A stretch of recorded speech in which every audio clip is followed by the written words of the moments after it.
Hi guys, it's Matt here from MCS-books, and today we are here with the final discussion video in regards to the Secrets of Jin-Shei for the MCS read-along. Now, by this point, I hope many of you have finished this book. I finished it the other week, and it was just as enjoyable to read as ever. Now, in this part of the video, we are going to be talking about the final two parts, so it's kind of looking at the ending and the way that the story has wrapped up. But as per these discussions, the first half of this video is going to be spoiler-free, and the second half of this video is going to be the more spoilery part for those of you who have finished and read everything that's within this part of the book. So we've had some really excellent live chats on Twitter on Wednesday, and that was our last one. And of course, yesterday I uploaded the Q&A that I did with Alma Alexander, the author, to get some really interesting insights into the art of writing and just the life of a writer and the author of this wonderful book that we have all been reading together. It was absolutely fabulous to do this, and now kind of just as exciting as the final part of the book is, I hope this video is exciting in that way, in that it's kind of going to wrap up everything and discuss some really interesting topics, at least I think so. So for the shape of this discussion, I actually want to look at circles and the cyclical pattern that we see within the Secrets of Jin-Shei, but also the cyclical patterns of life itself and the cyclical patterns that we often find within good books. So the first part of the discussion, we'll be talking about the fantasy genre again. This time we'll talk about the fantasy genre from the perspective of life and death and the sort of life cycle within fantasy and the sort of conventions that are sometimes followed in a lot of fantasies, particularly in regards to immortality. And then, in a very almost cyclical way, I'm going to go back to one of the topics that I talked about in the first video, and that is the world building of this Jin-Shei world, and talk about the role of Jianghu in the wuxia genre, particularly in novels, but my experience is from films, but it does translate, and I have done a little bit of research into Jianghu before. Then afterwards, I'm going to talk about characters in the more spoilery way, discussing their life cycles within the book and the reflections from the final part of the book to the first part of the book. And then I'm going to talk about the cyclical pattern of the Jin-Shei world, in which it comes up again in the second book that's not a sequel, but is set in the same world, and that's The Embers of Heaven by Alma Alexander, of course. So without further ado, let's get into it and let's start talking about these absolutely fascinating topics. So first of all, I do want to talk about the sort of cyclical nature of fantasy. You can always find within books that they do almost follow like a circular narrative in which the start and the end are almost mirror images. You can see that the end brings back the nostalgia of the way that the story started, but gives it a completely different perspective because, of course, a whole story has happened in between. And you can always find a midpoint, and between both sides that there are reflections constantly happening. The best example of this is actually probably the Harry Potter series. The 7 books, they all work in a very cyclical way, and in that the final book has some really strong connections with the first book, but throughout the series there are reflections and mirror images that, if you track them and trace them, performs this almost circular act, which really helps the reader to get the payout that they are really looking for in sort of literature. Now, this is very much a common thread within most fantasy books, particularly series, but also standalones.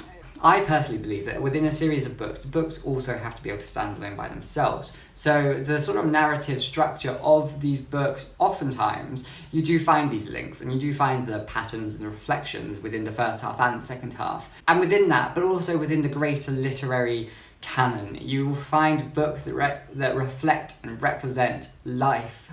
So books within themselves are almost reminiscent of that life cycle in which you start a book and you start this new life, and by the end of the book you have finished, the life has been completed, and you have reached the end. So this life cycle definitely appears in the Secrets of Jin-Shei. We've seen that in the Q&A, I asked Alma about the importance of the life and the role that life plays within this, because of course it is a sweeping fantasy saga that actually ties life in particular from age 9 until age 89 or something beyond that. And it's really interesting to see how her life has been played out, and the particular importance that Jin-Shei has had as a fate-like figure once again in shaping that life and creating these cyclical patterns that Tai herself has actually noticed. So within the interview, Alma gave this very interesting point in that she did say that when the characters live and die within the page, it's almost like a little part of her that she is allowing to live also then goes to die. And that is also actually physically represented in the book, which once you read it, you will kind of see where that comes in.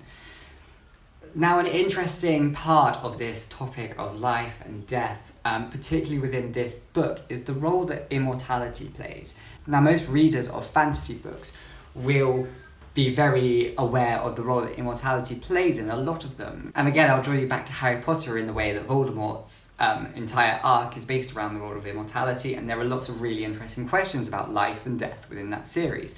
So it's not something that's new to the fantasy genre, and I think it is a very interesting tool that many authors will use within that genre particularly to kind of to question and probe the idea of what life means and what does death also mean as part of living. And then there's the motion that goes on of are we constantly moving towards death? There's a narrative theory that goes like almost hand in hand with the role of existentialism, particularly Merleau-Ponty, I think it was, who talks about it. There's a very specific quote on page 378 that says, "But I heard it said in the temple just the other day that memories are what the future is built upon." And for me, that very much signifies this sort of cyclical nature of not only the book, but of life, and it we're always moving forward, but in a very circular way, and that our memories of the past are what builds the future, and that when we are moving forwards, we are also always looking backwards and building upon that, and that's something that I find absolutely fascinating,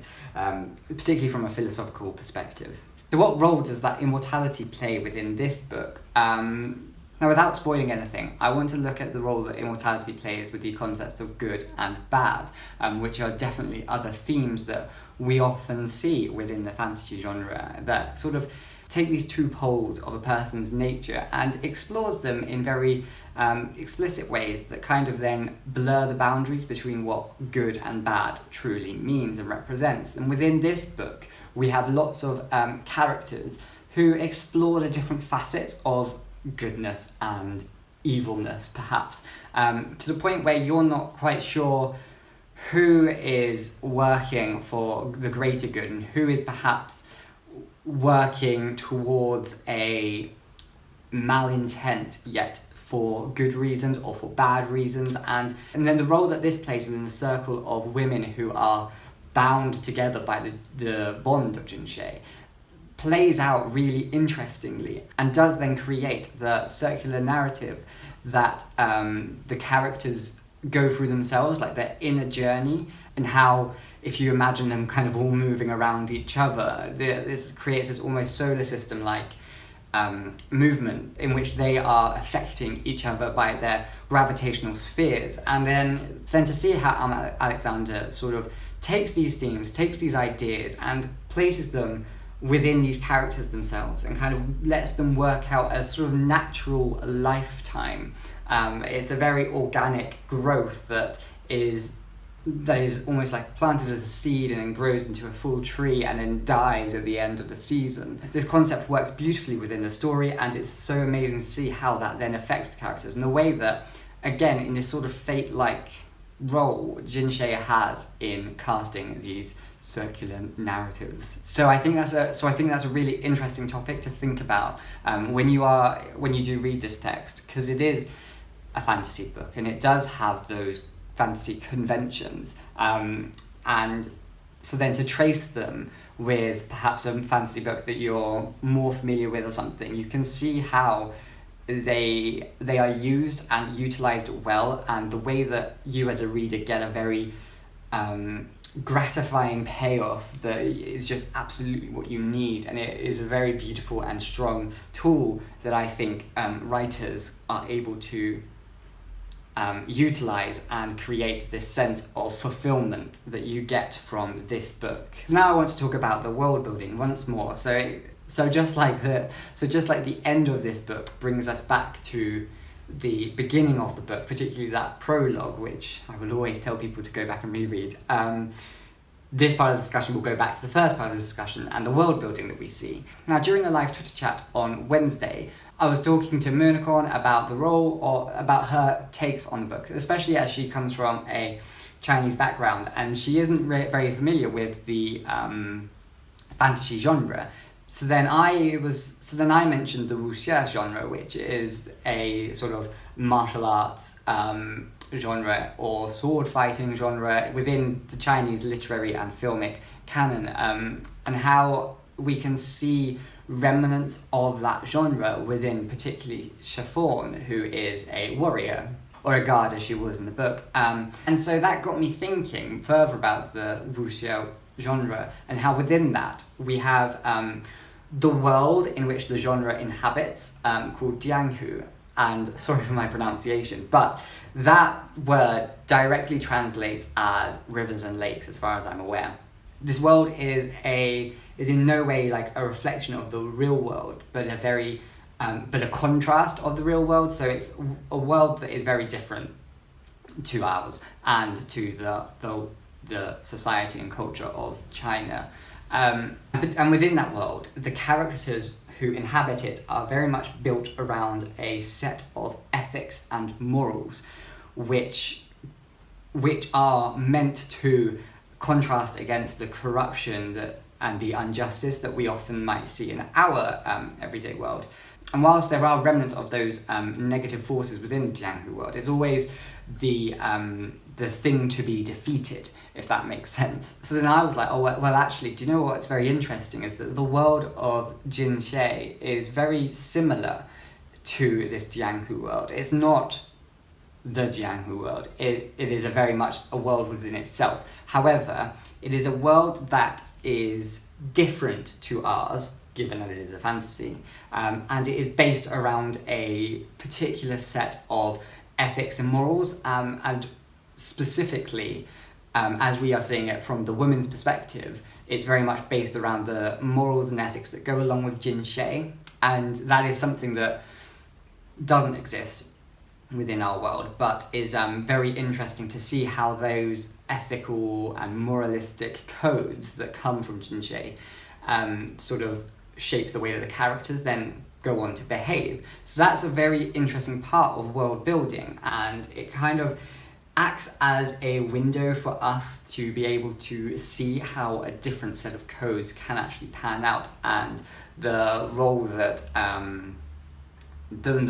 our own sort of injustice and corruption can play as negative forces within that, and how these codes sort of react against it and fight against it. So that was something that really got me thinking again about the world building and about particularly Chiffon as a character within that.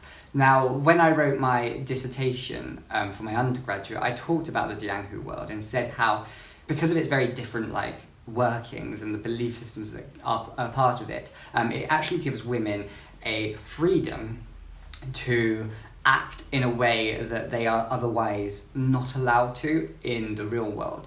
And you can absolutely see that here in this book, because of the way that the world has been set up, and the role that Jin-Shei has as a sort of moralistic or ethical code that is being followed. The women are allowed to behave in a way that doesn't reflect or is not true to real life, and that freedom is absolutely explored within this text. But it also develops the idea of what freedom can actually represent, and how perhaps freedom is not always the sort of freedom that we might begin to think about. That very much takes on the kind of idea then, what do women sacrifice in order to be free? Like, is it their femininity? Is it their autonomy? Is it their chance to be a woman? Perhaps. So that's a very interesting lens to look at, and Chiffon in particular lives out a life that, for being the only character who at the start of the book doesn't actually know what Jin-Shei really is, is the one that is most driven by the code of conduct of Jin-Shei. And it's absolutely wonderful to see how that then plays out in her life. And a very interesting tidbit that Alma shared on Twitter on the Wednesday live chat was that when Alma was writing Chiffon's part, she very much imagined Zhang Ziyi, who is a actress who is very well known for like her Ang Lee films and her Zhang Yimou's films, and she is very much a character who plays these women within the Jianghuan, the wuxia genre, and so Alma said that she always imagined Zhang Ziyi playing Chiffon almost, or having the face of Chiffon, and how Alma Alexander, through a friend, was able to get a copy to Zhang Ziyi, and I found that really fascinating and just a really enjoyable little tidbit, which is quite amazing. So that's the end of the first half of this conversation, but now I'm going to go into the second part, in which I do talk about the more spoilery sections. So if you haven't read this final part of the book yet, and then now's your chance to sign off this video and go and read the book. Okay, so now we're going to the more spoilery parts. I want to look at some of the characters in particular and to see that how their sort of lives and deaths are important and significant within this book. We of course cannot ignore Liu Dan's role in the life and death of her sisters, particularly. Liu Dan's sort of desire for immortality is kind of what drives this final part and what actually forces a lot of sisters into positions that they would never be in, and that's where the sort of morally grey area comes in, and then the ethical implications of the Jin-Shei bond become very deeply entrenched with greater significance that you almost cannot even fathom, and that really makes you question what is good and what is evil, and how are those two terms not quite as clear-cut as you might otherwise imagine. So Liu Dan's role of wanting immortality is very interesting when it is contrasted with Li Hui's immortality. There's a quote on page 412 that says, "That is a worse abomination than even Li Hui's brand of ghoul feeding. You would be usurping the powers of the gods themselves, handing out life or withholding it." And for me, that was absolutely fascinating in the way that within this book, there are different kinds of immortality. There's like the spiritual immortality, when you have reached this sort of nirvana. There is the soul-sucking immortality that Li Hui then practices and uses to kind of remain youthful. And then there's the immortality that Kai Lin discovers or works, in which you put life within another figure, but two lives of the same person can't live on. And that can then kind of create this very strange binary between these two forces of the same living soul. And to be able to give life and to be able to take life, as it says within that quote, is a role of like the gods within this world. Their belief system is that the gods play the part of giving and taking life as they see fit. So then for a mortal and for a normal person, basically, to be able to take on this position raises them to a position of godlike power, in which is unnatural. And perhaps with our human greed, we cannot be trusted with such power. Once the people also discover about Liu Dan's plan for immortality and the way that Yurt is kind of helping and aiding Liu Dan by taking these bodies to Kai Lin, the people say on page 417, "We won't be sliced and studied so that the Empress can live forever on our blood and sinews." That for me, that was a very powerful quote, in which represents Liu Dan's taste or desire for immortality, in the way that she is driven, that nobody and nothing will get in her way, because she is the Empress. She is the most powerful woman in the country, and nobody's going to stop that. And if needs be, through the practices that Kai Lin uses to kind of help discover this immortality, if needs be, she will utilize other people's bodies, and it kind of thing. And then to contrast that again with Li Hui, is there a difference between the role of the body and the role of the soul? Which one is more important within this story? At the end, it's Kailin's own blood that she uses, which she kind of doesn't have any connection to, but when Nia loses a part of her soul from her confrontation with Li Hui, then that makes such a significant impact. And to see later on how Qian is also affected by Li Hui, and that she is almost soulless the first time that Chiffon goes to find her. She is like an empty shell now. She is, there's no remnants of Qian in there, versus how when Chiffon goes to rescue her, and Qian is back to herself because Li Hui is dead, and yet she is still almost sentenced to her own death, and therefore she loses the sense of self because she was completely blinded by her like ambition and her goals to be good, and then her sort of position of wanting to do so much good ended up being a very negative force within this story, and I find that absolutely fascinating. So when these characters live and are living at their most, and they are living their true authentic selves, their sense of what is good and bad becomes very much blurred in our sense as a reader. It makes us question the depth of these characters, and makes us question whether our like or dislike of them was perhaps the right choice as a reader. And that's something that I find absolutely fascinating. Now, again, I'm going to talk about Kailin because she is perhaps my favourite character, and I think for Kailin's character, she is the most ambiguous character in the role of good and bad.